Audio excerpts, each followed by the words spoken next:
Okay, so first of all, we need to find out the beat frequency from this information right here, where it says 3 beats per every 2.5 seconds. So we see that the beat frequency is 1.2 hertz. Now, from the beat frequency, we cannot tell whether so if we know that one string is 220 hertz, so we cannot tell whether the other string is higher in frequency or lower in frequency. So that means we'll have a plus minus sign in front of this beat frequency, and that's why we'll have two different frequencies on the other string. So one or not two, it's gonna be either um, lower than 220 or higher than 220. So if we subtract 1.2 hertz from 220, we get 218.8 hertz. So that's one possibility. And then, since it can be higher than 220, we can add 1.2 hertz to it, and that will give us 221.2 hertz. So that's the second possibility. That's the first possibility, and that's the second possibility. So yeah, there is not one answer, there are two answers. Now we have, in the second part, it says by how much in percent must the tension be increased or decreased to bring them in tune. So we have to take help from equation 11.13, where it gives us the relation between velocity in a or speed or velocity in a chord or string when we know the tension or the mass per unit length. So this is tension in the string, and mu is mass per unit length.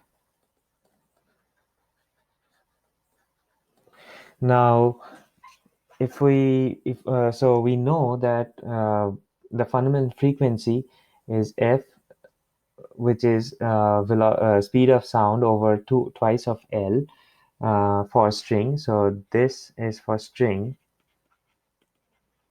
Now, if we plug in this V value from this equation, we get something like this. And here we can see that our mass per unit length and the total length is constant. So we have a relation between our frequency and the tension.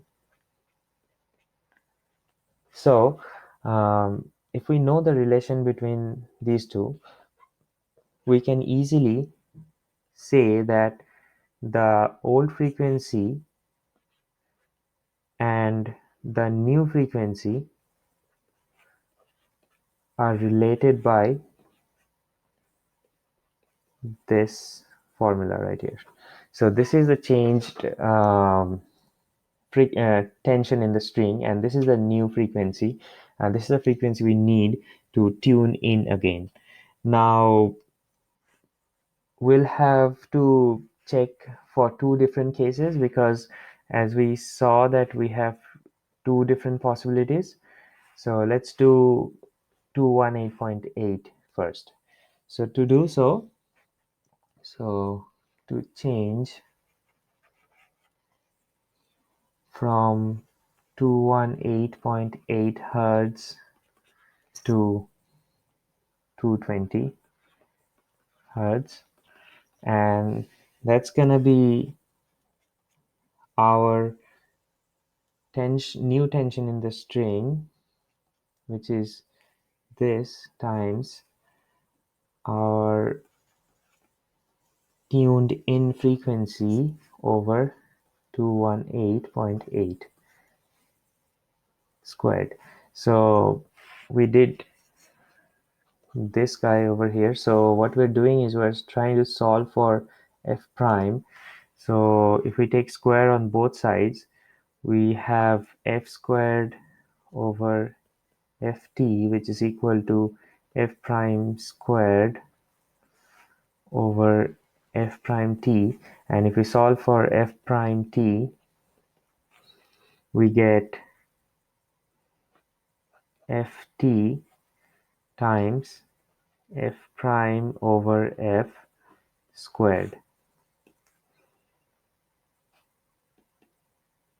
So it's a little clumsy, but I hope you get it. All right. So now if we solve for this, we get 1.01 of the initial tension. So that means it's a 1.1% increase.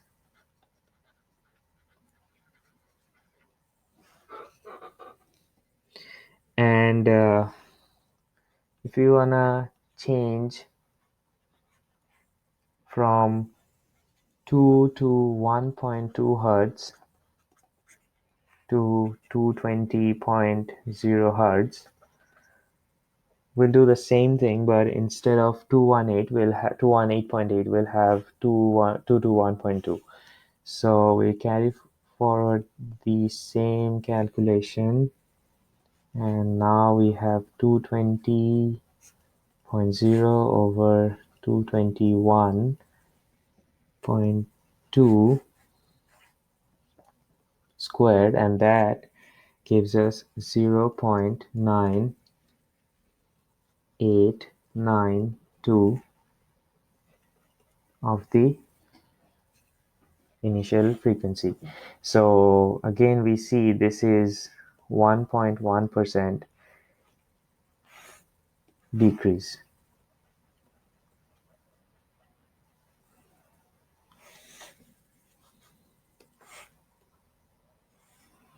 So either we have to increase our tension by 1.1%, or we have to decrease our tension by 1.1%, depending on which frequency we are using. Thank you.